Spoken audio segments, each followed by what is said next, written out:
Assalamualaikum warahmatullahi wabarakatuh. Waalaikumsalam. Hari ini saya yakin sekali bahwa warga NU itu adalah Islam yang baik. Iya. Baru hari ini. Udah dari kemarin Enggak, gila. tapi baru hari ini. Kenapa? Karena dari tadi dikerubutin dari sana sampai sini, dompet nggak hilang.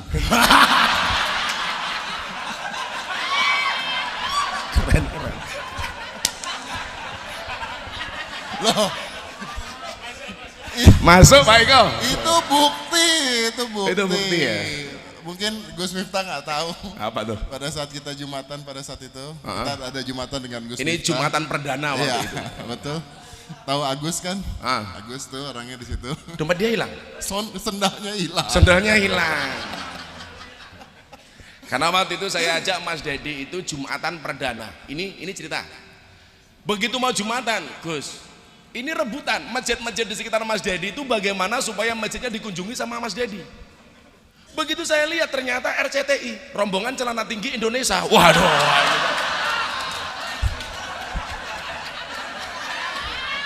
Ya, dia langsung ilfil. Saya nggak berani, bro, kalau Jumatan di tempat seperti ini. Dia takut gitu loh. Akhirnya saya carikan tempat masjid yang ternyata ada di daerah Bintaro, itu masjid yang sangat-sangat Ahlussunnah wal Jamaah seperti kita. Maka waktu itu beliau saya ajak Jumatan. Apa pengalaman pertama Jumatan, bro? Waduh. Pengalaman, kalau sama Anda pengalaman nggak pernah baik Pak, tapi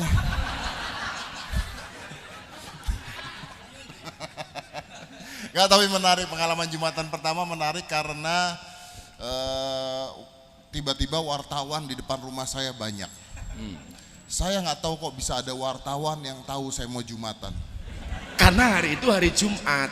Iya, gue Makanya tahu. gua bosan sama lo, walaupun lo jadi orang Islam yang baik, tolong Jumatan cukup sekali hari Jumat saja. Tapi jangan tiap hari. iya. Tapi lu juga nggak perlu ketika wartawan nanya lu jawab iya gitu juga kan. Jadi datang semua kan. Tapi luar biasa sekali dan saya mau terima kasih buat semuanya, buat semua warga NU, buat semuanya yang ada di sini. Terima kasih banyak. Sambutannya luar biasa buat Gus Miftah. Kalau saya boleh cerita dikit kali ya. Yang bikin lo mantep masuk Islam aja, mereka pengen tahu. Dulu sekali ada pemuka agama lah ya, yang bilang jangan nonton acara hitam putih karena pembawa acaranya kafir. karena pembawa acaranya kafir. Ya. Setelah kata-kata itu keluar, saya stres. Jangan tonton hitam putih karena pembawa acaranya kafir, stres. Saya langsung besok saya cek sharing dan rating acara hitam putih, ternyata nggak turun, bodoh amat, nggak jadi stres. Ternyata masih banyak orang yang nonton. Tapi ketika dulu agama saya Katolik ya, dan Katoliknya bener ya, bukan PNS ya. Oh, lo kan Katoliknya negeri. Enggak, Sabtu Minggu libur. Iya. Nggak ke gereja dong Sabtu Minggu libur. Ini bener ini. Oh, bener ya? Bener. Dan mungkin kalau saya boleh cerita, di agama saya yang dulu juga indah. Kenapa? Karena menurut saya semua agama yang diakui di Indonesia itu sebenarnya indah. Sebenarnya. Yang buat nggak indah itu adalah oknum-oknumnya. Maaf maksudnya Jangan udah. Iya. Oknum. Lu paling dekat dari gua soalnya. Oknum-oknumnya yang buat tidak indah. Saya pada saat saya masih Katolik itu, dulu waktu saya kecil, yang paling saya kangen itu apa? Hari Raya Lebaran. Nih, Bukan Natal ya? Bukan, sumpah. Karena kalau Natal, gue capek bangun pohon Natal. Kalau gue pada saat itu Katolik dan Lebaran, gue diem duduk di rumah, tetangga ngirim tupat. Iya. Matre lo. Jadi enak, ya kan? Nah, kenapa saya bangga menjadi warga NU? Subhanallah. Adalah seperti ini. Karena kalau pada saat Katolik dulu saya senang ketika hari raya Lebaran, ada lagu-lagu Islami di mall, ya kan? Ada tupat-tupat di mall. Dan kenapa saya merasa tepat saya berada di sini? Ini rahasianya. Karena ketika saya berada di sini, saya yakin Natal nanti masih ada di mall. Ya. Saya yakin semua agama di Indonesia akan dihargai. Seperti tadi Pak Kiai bilang, toleransi. Dan saya yakin toleransi itu akan ada selamanya. Pancasila akan ada selamanya, NKRI ada selamanya, Indonesia ada selamanya. Amin. Benar kata Gus Miftah, masuknya lewat pintu yang tepat. Alhamdulillah. Bukan Anda, ya. Jadi satu ketika Dedi itu pernah telepon saya gara-gara ada stand up komedi namanya Coki Muslim, dibully gara-gara masak daging babi dengan kurma. Saat itu Kiai diancam bunuh, itu penistaan agama. Dia telepon saya, akhirnya kita bikin YouTube. Gus, apa benar orang masak daging babi itu dengan kurma itu penistaan agama? Waktu itu saya jawab, sejak kapan benda mati punya agama? Seolah-olah kalau babi itu pasti Kristen, kalau kurma itu pasti Islam. Waktu itu. Jadi kemudian dia mengatakan begini, kok Islamnya galak seperti itu sih Gus? Waktu itu. Orang tidak mau menanam pohon cemara gara-gara jadi lambang Natal. Saya jawab, sejak kapan pohon itu? Dia saya tanya, coba kamu jawab, cinta itu dari mata turun ke hati atau dari hati naik ke mata? Jawaban dia waktu itu adalah dari mata turun ke hati. Maka saya bilang, kalau cinta itu dari mata turun ke hati, maka seumur hidup sampai mati kita tidak akan pernah cinta kepada Allah. Kenapa? Karena mata kita tidak pernah melihat Allah. Kalau cinta itu dari mata turun ke hati, maka kita tidak akan pernah cinta Kanjeng Nabi, karena mata kita tidak pernah melihat Kanjeng Nabi. Kalau cinta itu dari mata turun ke hati, orang buta itu tidak akan pernah merasakan indahnya cinta. Kenapa? Karena matanya tidak bisa melihat pasangannya. Maka saya bilang sama dia, kenapa ajaran agama itu tidak semuanya rasional? Karena kalau semua ajaran agama itu rasional, maka tidak ada bedanya agama dengan ilmu pengetahuan. Orang nggak usah punya agama, cukup kuliah. Dan ternyata menurut beliaunya ini rasional. Jadi lo rasional belum, tapi kalah rasional sama gua.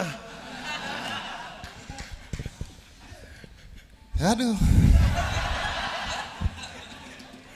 Saya tuh sebenarnya seneng masuk Islam tuh bangga loh.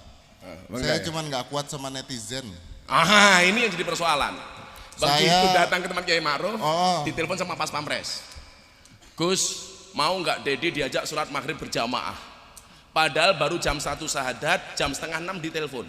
Begitu saya bilang sama dia, bro, diajak sholat maghrib berjamaah sama Kiai Ma'ruf, langsung botaknya kemeringet Pak, gini. Keringetan itu. Ya itu. Iya kan? Ya itu. Ya itu ini sekarang keringetan. Sudah sama kan? Sekarang keringetan. Akhirnya saya praktek sholat di depan Master Dedi itu cuman 3 menit. 3 menit. Saya kasih gerakan inti. Begitu wudhu saya masuk kamar mandi. Maaf saya potong. Praktek sholat 3 menit di dalam mobil. Berdua. Pakai sujud-sujudnya. Kalau ada orang lihat di luar kayak ngapain?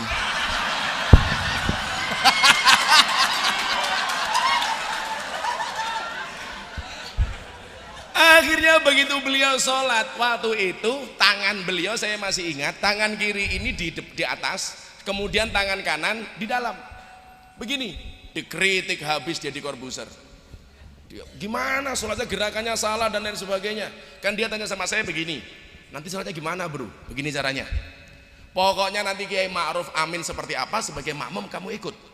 Kiai berdiri, kamu berdiri. Kiai sujud, kamu sujud. Kiai rukuk, kamu rukuk. Begitu masuk, saya jadi ingat ceritanya Gus Dur tahun 2005. Gus Dur itu pernah mengislamkan orang Cina. Ketika saya sowan ke sana, beliau cerita, Cinanya mau sholat, tanya sama Gus Dur, sholatnya gimana Gus? Sudah, apapun yang diikuti imam, yang dilakukan imam kamu ngikut. Begitu imamnya berdiri, Cina berdiri. Imam rukuk, Cina rukuk. Imam sujud, Cina rukuk. Begitu sujud, bermasalah. Kenapa? Kakinya imam gak bisa ditekuk.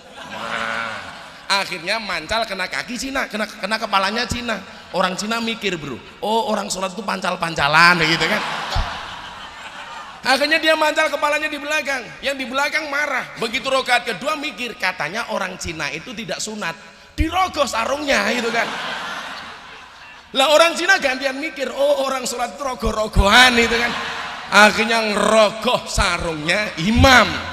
Waktu itu saya stres mau sholat, jangan-jangan Master Dedi ngerogoh Kiai Ma'ruf ini. Tapi subhanallah kita beruntung, walaupun Kiai Ma'ruf itu sudah sepuh, gerakan sholatnya masih sempurna, subhanallah. Bahkan saya guyoni ketika makan, Abah, apa Gus, ada isu tuh kalau Abah besok jadi wapres meninggal katanya mau diganti Ahok. Apa jawaban Kiai Ma'ruf? Ya kalau yang meninggal saya, kalau yang meninggal Jokowi kan saya presiden katanya. Kiai NU dilawan gitu. Tapi itu bener loh, pada saat saya sholat Jumat untuk pertama kalinya ya, rame banget ya, rame banget dan bener. Kita nih sebenarnya nggak usah nanggepin netizen, karena yang terakhir kali gue nanggepin netizen gue kalah bro. Kenapa bro? Maha benar netizen dengan segala cangkemannya. Ya, pertama cangkem. Pertama gara-gara ini yang paling lucu. Pertama begini, ada yang ngomong bawah ya, wah pokoknya kalau namanya tuh sudah Bunga C4325111 itu udah bodong dah pos itu ya. Kalau dilihat nggak ada mukanya tuh ya. Dibilang gini, Master Dedi kok tidak pakai peci sih? Tidak pakai sarung.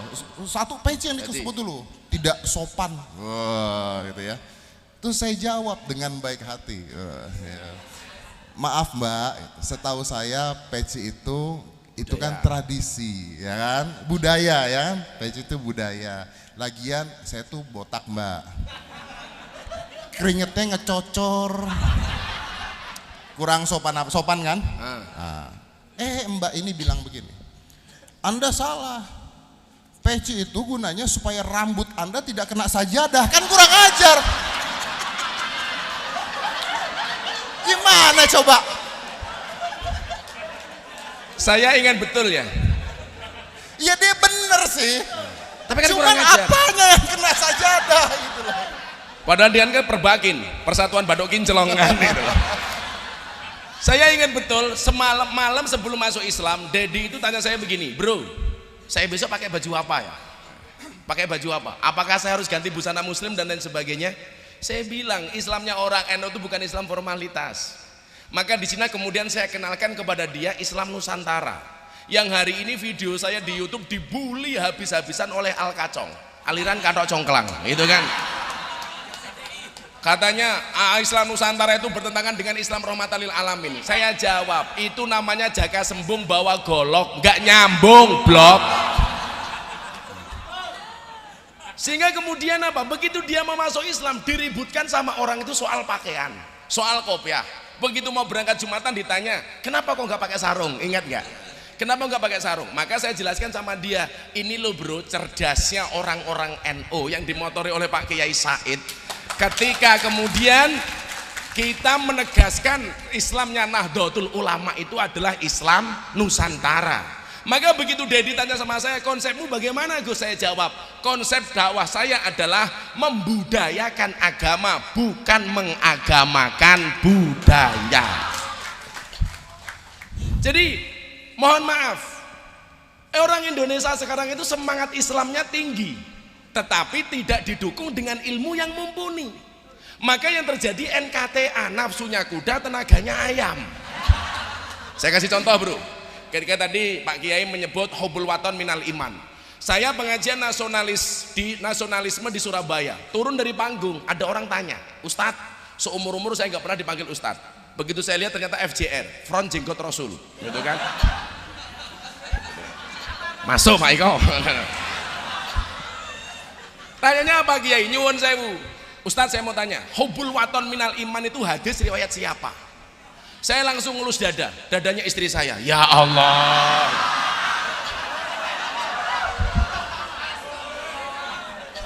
Enggak, supaya kemudian Anda tahu bahwa sisi-sisi menarik dari inilah yang kemudian menjadikan Mas Dedi itu yakin.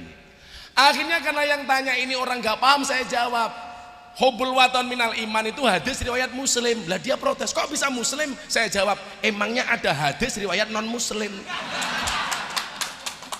Jadi ya mohon maaf, kalau nanggapi orang-orang seperti itu nggak perlu Kiai Said yang turun, nggak perlu Kiai Maksum yang turun. Ya, karena nyuwun sewu lagi bro, artis dangdut idola lo. Kenapa gue jadi bawa-bawa dangdut idola lo? Idola lo. Apa? Via Valen. Iya. Via Valen jadi idola gue gara-gara tiap hari lu ngirimin foto dia ke gue. Tanya begini sama saya, Gus, saya kemarin di demo sama orang. Kenapa, Nduk? Gara-gara saya menyanyikan lagu Din As-Salam di panggung dangdutan. Mereka bilang Via Valen gak pantas menyanyikan sholawat di panggung dangdutan dengan pakaian terbuka. Lah Via tanya sama saya, apa bener Gus, Din As-Salam itu sholawat? Saya bilang, iya gobloknya orang sekarang setiap qasidah dikira sholawat. Berarti boleh, boleh. Jangankan kamu di panggung dangdutan nyanyi Din As-Salam, karo ngising we oleh kok tak bilang gitu. Coba kalau Dedi di kamar mandi kan sambil nyanyi nggak apa-apa bro. Begitu duduk di toilet kamu nyanyi. Gitu. Boleh. Nggak apa-apa, cuman serem bro. Kan keren tuh. Kilahadil ab, gitu kan. Matak fi masa hah. Gitu. Tapi saya bilang santri ya, santri juga jangan berlebihan dong. Kadang-kadang nyanyi memuliakan guru di toilet. Man ana itu memang bukan sholawat, tapi nggak pantas bagi saya dinyanyikan di toilet. Masa kita menghormati Pak Kiai Said, Pak Kiai NU nyanyi man ana di kamar mandi? Kan nggak asik. Man ana, man ana, man ana laula crot lah.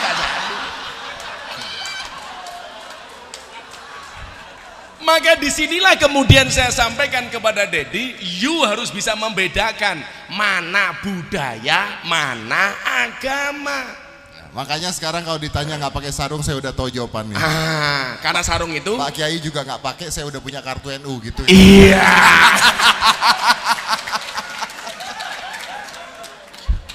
Coba sebelum saya lanjutkan Mas Dedi, barangkali ada yang sampaikan. Bukan pesan-pesan terakhir, bukan. Bukan saya bilang. Ya, mungkin cepet aja ya, dikit aja. Itu dia kenapa saya bang apa tuh ngomong belum lu Iya, potong-potong. Enggak, cepet saja. Amplopnya juga nggak jelas, santai lah.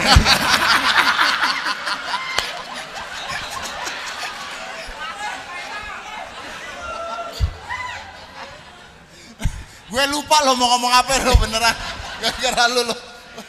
Bener deh.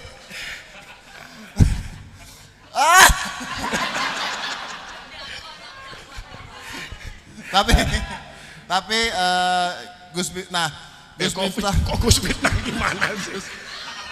Gus Fitnah, Gus Miftah ini nggak pernah manggil saya kafir dulu. Sama sekali. Pernah sekali manggil saya kafir. Guyon. Pada saat saya manggil dia Gus Tele. Jangan-jangan lo penggemarnya Gus Nur lo.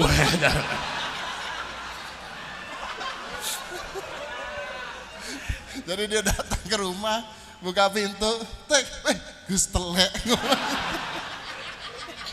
Terus dia bilang kafir katanya. Salah satu yang membuat Dedi senang itu adalah keputusan Nahdlatul Ulama ketika kemarin kita di Jawa Barat yang tidak memanggil orang kafir tapi dengan menggunakan istilah non muslim. Itu sangat membekas di hati Deddy Corbuzier. Alhamdulillah. Saya bilang sama dia, bro, yang guyonan kita itu loh. Kalau orang dulu kan biasa kan, orang beda agama guyon macam-macam. Tapi kenapa sekarang menjadi masalah? Jadi masalah, betul. Dan maksudnya gini, kalau kalian mencintai agama Islam dan kalian merasa bahwa ini agama yang luar biasa dan kalian ingin orang-orang lain menikmati hal yang sama, mereka jangan ditakut-takutin. Karena kalau mereka ditakut-takutin, mereka akan menjauh. Ya. Kalau mereka dilawan, mereka dimarahin, mereka akan menjauh. Termasuk soal Aska. Betul. Pada saat saya mualaf, banyak yang nanya ke saya, ya adalah gitu ya. Aska gimana anak saya kan? Aska gimana? Aska mualaf enggak? Aska muslim enggak? Wah kalau Aska tidak muslim dosanya ditanggung bapaknya. Saya bilang sama dia, gua kagak jadilah. Karena dia ketakutan. Anak gue nggak masuk, gue yang dosa. Lu gimana sih? Gue bilang itu. Iya dong. Mulu orang kok mau mencari suatu yang baik, yang benar, jangan ditakut-takutin. Contohkan dengan kebaikan, maka semua orang akan melihat Islam itu indah. Ya. Tumben lo bener. Tumben lo bener. Iya, saya mau ngomong gitu. Jadi itulah pengalaman Mas Dedi yang alhamdulillah saya minta doanya, beliau baru proses belajar. Termasuk kemarin beliau saya ajari ngaji kan, saya cari turutan nggak dapat. Akhirnya saya dapat Iqra. Oh, begitu saya kasih dia ajaran kan, baru jilid 1. Oh iya. Begitu baca saya lihat saya ketawa. A. Oh, iya. Ba. Iya. Tapi bagi saya ini proses luar biasa, dan wallah setelah saya mengislamkan Mas Dedi, hampir setiap hari saya mensahadatkan orang sampai hari ini.